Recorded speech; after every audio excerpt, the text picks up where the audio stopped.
Hey, how's it going, guys? After so long, today I'm checking out an RCA tablet. This is the RCA Delta Pro that's available for around $140 on Amazon. Some of the specs are on top here, starting with the screen, 11.6 inch 1366 by 768 display. Kind of a low resolution for a high-end, or a large laptop or tablet screen. Android 9, 32 gigs of internal storage, front and rear cameras. I wonder what megapixel they are. I guess it won't matter, it won't be anything impressive, but again, we'll test it out. Battery life is up to 6 hours. Now, we're going to have to see how much it actually lasts, because they say 6 hours, but it's normally less than that, and that's with a lot of companies. And then you kind of see the specs again on the side here, and then kind of repeat some other stuff here on the front, or the back has just kind of repeats everything. 2 gigs of RAM. And on top here, it shows the exact model number. Inside you get the 2-in-1 itself, and underneath that is the DC charger.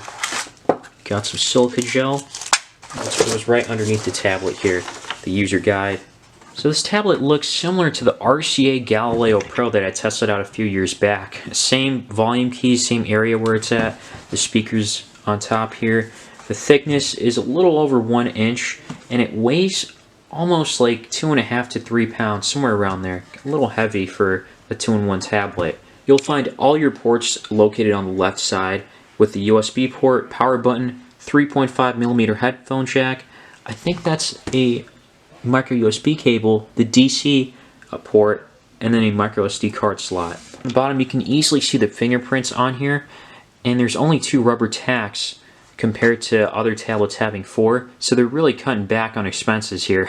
But I guess it's not that big of a deal if it doesn't move around, or if it doesn't slide on a curved surface or curved table. That's the main thing. The keyboard is the size of a regular laptop. It's not too small, and that's what I liked in the Galileo Pro, so it's pretty much the same here, and it's relatively responsive too. The trackpad on the bottom is pretty responsive, except when you need to scroll up or down on a page using 2 fingers. It can move pretty quickly, so you kind of have to go really slowly to move across, and it may look like it's really slow moving up and down, but it's not that bad. I'm trying to say that it's not actually lagging or anything.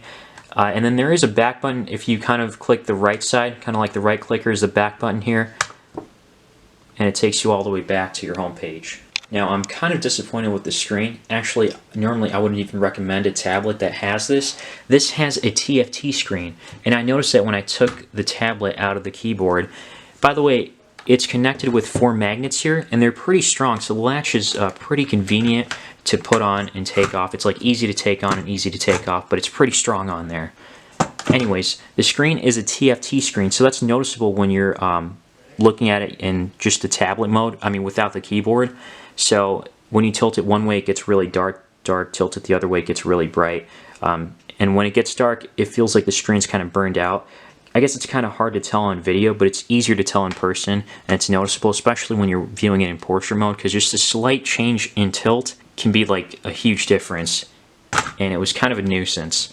But because this was a 2-in-1, you won't really notice a problem when you have the tablet hooked or latched onto the keyboard. And that's why I can move on to the video by saying that that's not going to be a big issue for a lot of people. Now, with the screen resolution, it's okay.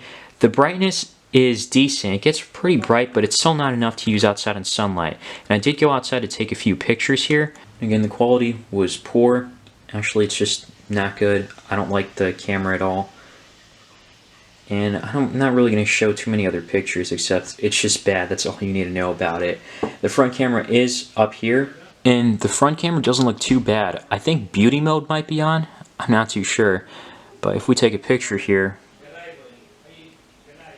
and it looks like it's decent enough for a Skype call. That's all I can say about most of these tablets around this price bracket. Again, nothing special, tolerable at best, and that's pretty much all I have to say about this.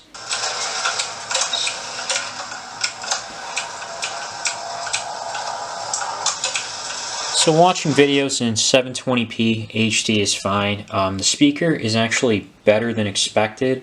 Maybe it's not better than expected, I want to say, but since I've been testing out so many tablets so many other tablets, a lot of them don't even get as loud. I mean, don't get me wrong, this is tinny, but at least it gets loud.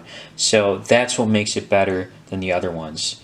I tested out a few benchmarks here, starting with the Geekbench 5.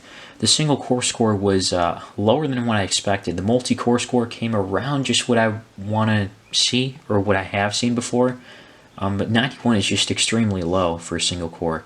And multi-core score is, again, it's going to be low compared to all these other ones. I don't know why I show it every time, but either way, overall it's lower than what I expected, especially at the price range, or the price point this is at. On the Antutu benchmark, the score was also pretty low compared to what I'd like to see around this price range. If this was like a $100 tablet, this would definitely be much more acceptable. Going into my device, it shows the CPU is an MT8167 quad-core processor with a PowerVR Rogue GE8300. I barely remember this processor, or this GPU, but I don't think it was anything too special. We'll check out a few games to confirm that. Really quickly, before I go into games or anything else, I noticed that the battery life is pretty bad on this. Now, I haven't tested this out too long, so you gotta take this with a grain of salt.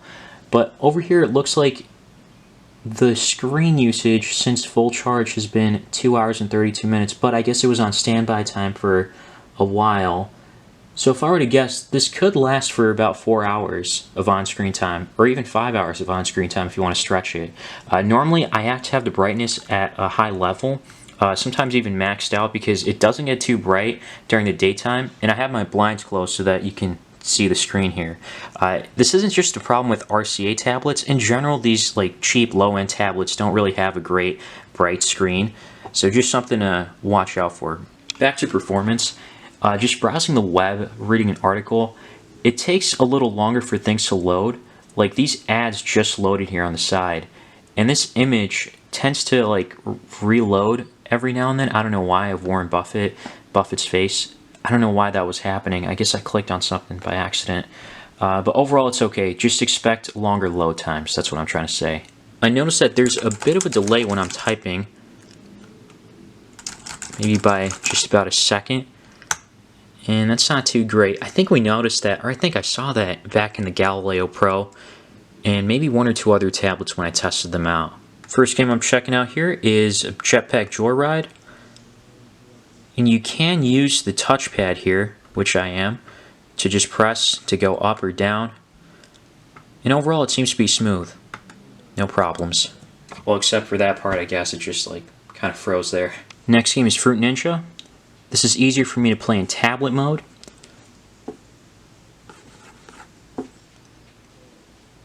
And it looks like it's not smooth in frame rate. Is it playable? It's kind of in the borderline there. I'm not sure if I would say it is.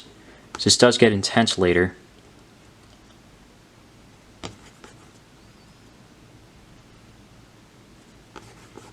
So, for the price actually, I would say this is disappointing to see.